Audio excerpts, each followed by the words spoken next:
Olá, turma, bom dia. Hoje nós vamos falar sobre os PCNs e a dança, né? Como trabalhar com os temas transversais, né? Que os PCNs, que são os parâmetros curriculares nacionais, né? Que foram criados anteriores à nova formatação do ensino fundamental e médio, né? O ensino fundamental hoje ele tem 9 anos e na época eram 8 séries. E aí nós temos a autora Isabel Marques, que ela vai propor como trabalhar a dança, né, a partir dos parâmetros curriculares nacionais, né, e trabalhando com os temas transversais. A autora ela vai propor, né, no texto dela, refletir sobre as possibilidades práticas de trabalho, né, como que você pode pegar os parâmetros curriculares nacionais e como ele vai se referir ao universo da dança. E aí, como é que organiza a estrutura desses documentos, né, no ensino fundamental? Ele tem objetivos gerais para o ensino fundamental, tá? E aí ele vai pegar como objetivo as áreas língua portuguesa, matemática, ciências naturais, história, geografia, arte, educação física e língua estrangeira. São documentos separados, são livros separados em documentos. Todos eles vão falar sobre os temas transversais, que seriam ética, saúde, meio ambiente, orientação sexual, pluralidade cultural, trabalho e consumo. Né? Nada muito diferente do que a gente vê dentro dos PCNs atual. Né?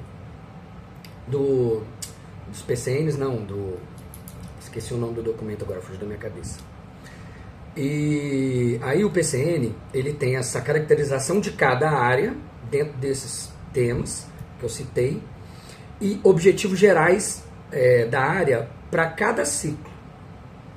E aí você vai ter no primeiro ciclo a primeira e a segunda série antiga, o segundo ciclo a terceira e a quarta série antiga, o terceiro ciclo que é a quinta e a sexta, e o quarto ciclo que é a sétima e a oitava. Se você fosse reorganizar hoje, seria mais ou menos assim. O primeiro ciclo seria o primeiro, segundo e terceiro ano. O segundo seria o quarto e quinto. O terceiro, o sexto e o sétimo. E o quarto ciclo, oitavo e nono. Você incluiria um ano no primeiro ciclo, que aí ficaria o primeiro, segundo e terceiro, tá? E a partir dali, a cada 2 anos, um ciclo novo. Então, primeiro, segundo, terceiro, quarto, quinto, sexto, sétimo, oitavo e nono. Então, dá para se fazer uma adaptação para usar ainda os PCNs tranquilamente. Pensando dessa forma. Aí, os objetivos da área para cada ciclo, ele dialoga com os conteúdos da área. E aí, você tem os objetivos e os conteúdos dialogando, com critérios de avaliação para cada grupo, né, de ciclo e as orientações didáticas, o que você deve fazer. Então aí você tem 2 parâmetros que você pode encontrar um diálogo com a dança: o de educação física e o de artes. E aí no de educação física, tá, ele vai falar sobre os blocos de conteúdos, né? Antes dos PCNs, o Educação Física falava sobre higiene e positivismo. Após os PCNs vai ter a cultura corporal, né, as teorias críticas e pós-críticas, que já foi estudado em matérias anteriores. Eu sei que vocês lembram. E aí esses conhecimentos, eles pertencem ao campo pedagógico denominado cultura corporal. Lembra? Esportes, lutas, dança, jogos e brincadeiras e conhecimentos sobre o corpo. Atualmente a gente colocou também esportes de aventura, né, e atividade circense, que estão surgindo agora. Aí você tem todo esse processo como expressão da expressão corporal como linguagem. Por isso que a Educação Física tem um livro separado, porque a expressão corporal na Educação Física é considerada como linguagem, assim como artes, assim como português, assim como língua estrangeira. E aí você vai ter uma relação entre esportes, jogos, luta, ginástica, atividades rítmicas e expressivas e conhecimento sobre o corpo. Esses blocos de conteúdo vai ter manifestação da cultura corporal, né, e as características comuns intenção explícita da expressão, da comunicação, os gestos, né, a presença do ritmo, som da música, construção da expressão corporal. Isso tudo está dentro do processo, né, que a gente pode relacionar diretamente com a dança. Então, trata-se especificamente das danças, das mímicas e das brincadeiras cantadas dentro do documento, na educação física. O enfoque, né, desse documento vai complementar aí a utilização do bloco do conteúdo, né, a dança, que vai fazer parte do documento da arte também. E que o professor encontrará naquele documento mais subsídios para desenvolver um trabalho de dança, no que tange aspectos criativos, a concepção da dança como linguagem artística. E aí vamos ao PCN da arte, né? Vai ter artes visuais, dança, teatro e música. Então a dança está ali enquanto conteúdo. A dança está na expressão e comunicação humana. Ela está como manifestação coletiva e como produto cultural e apreciação estética. E aí o que você tem na dança, né? Assim como a proposta pela área da arte, ela tem como propósito o desenvolvimento integrado do aluno.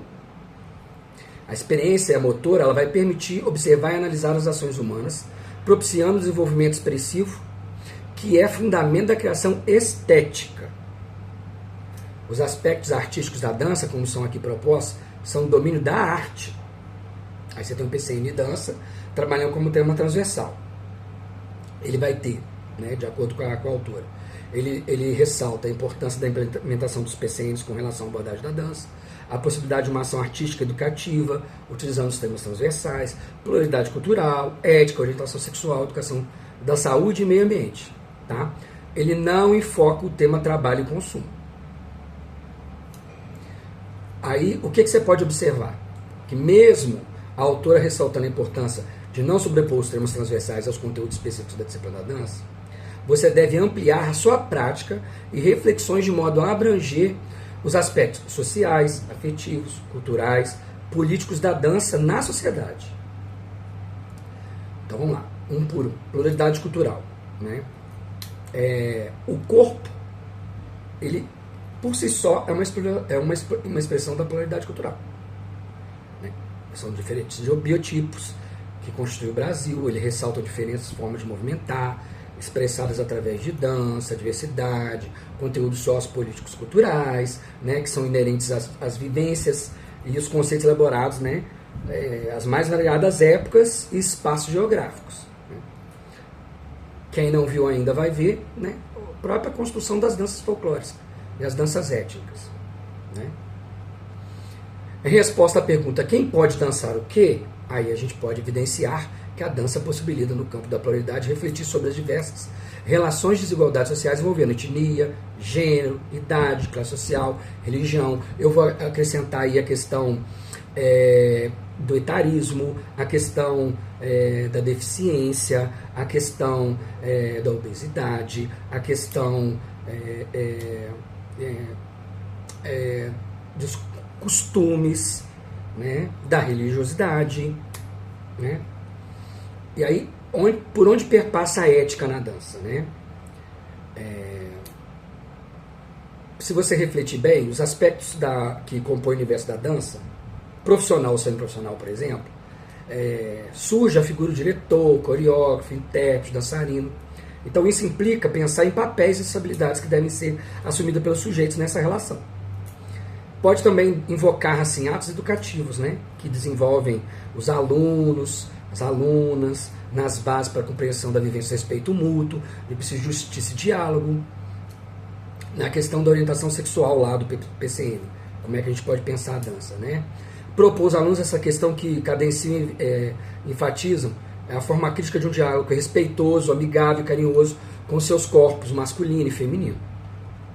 Também dialogar com o corpo significa perceber e reconhecer as transformações que estão ocorrendo, né? Sem medo, sem raiva, sem insegurança, sem preconceito, sem tabus, né?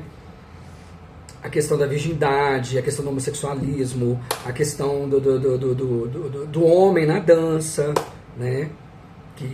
A questão da mulher como predominante na dança, isso tudo entra dentro desse processo. E perceber e reconhecer essas transformações corporais sem medo, sem raiva, né? E possibilitar a abertura de um espaço de compreensão e contextualização sobre por que danças que representam de forma mais explícita as vivências da sexualidade, né, como o lundu colonial, a umbigada, o carimbó, né, vinculam-se aos estilos de dança populares e folclóricas provenientes, da maioria das vezes, das classes de poder socioeconômico inferiores. Enquanto que danças acadêmicas, como balé de repertório, né, pouco incidem sobre o contexto sexual e vivenciam-se as classes sociais mais abastadas. Em muitos casos, boa parte dessas danças, elas também ensinam um referencial de que é socialmente cabível ao masculino e ao feminino.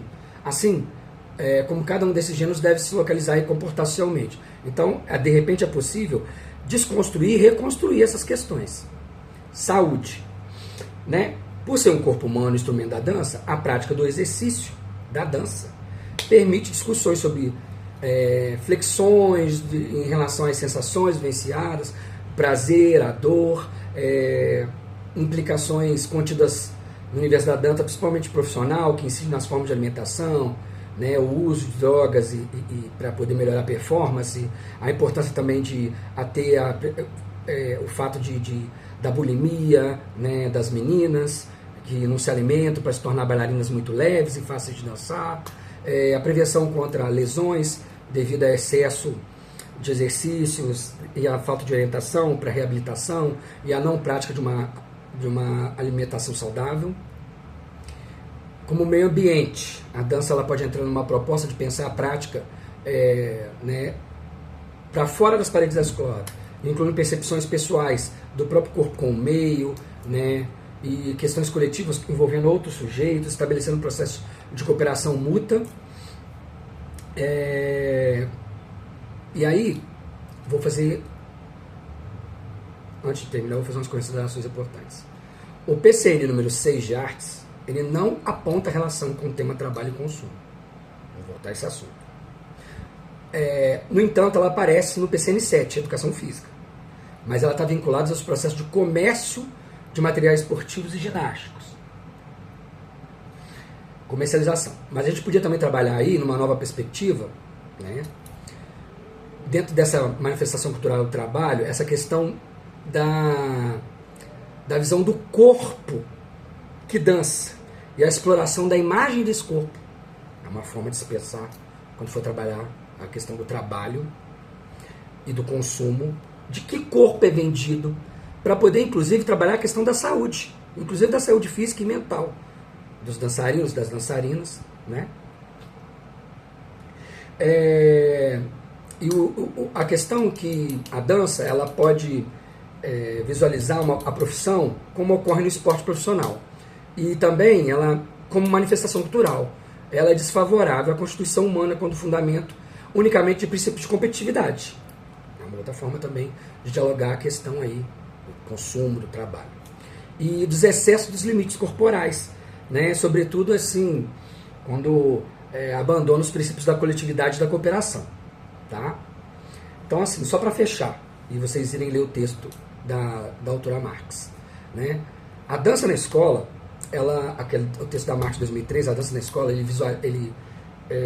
ela visualiza sob uma perspectiva crítica, conectando-se diretamente à diversidade e à multiplicidade de ações propostas nas mais variadas dimensões, né, que caracterizam a sociedade contemporânea. Assim, se você remete a Walter Bracht de 99, né, que movimentasse e, consequentemente, o corpo humano precisa ser entendidos e estudados como uma complexa estrutura social de sentidos, significados históricos, sociais e culturais, faz pensar que, num olhar assim, de uma ginástica geral, você tem a dança, a ginástica e os jogos. Né? Então, além de você ter uma entrada da dança enquanto conteúdo, ela também pode ter uma entrada dentro do processo da ginástica, principalmente a ginástica artística, né? Rítmica, criativa. Então, eu termino o vídeo aqui. Um bom estudo, uma boa semana.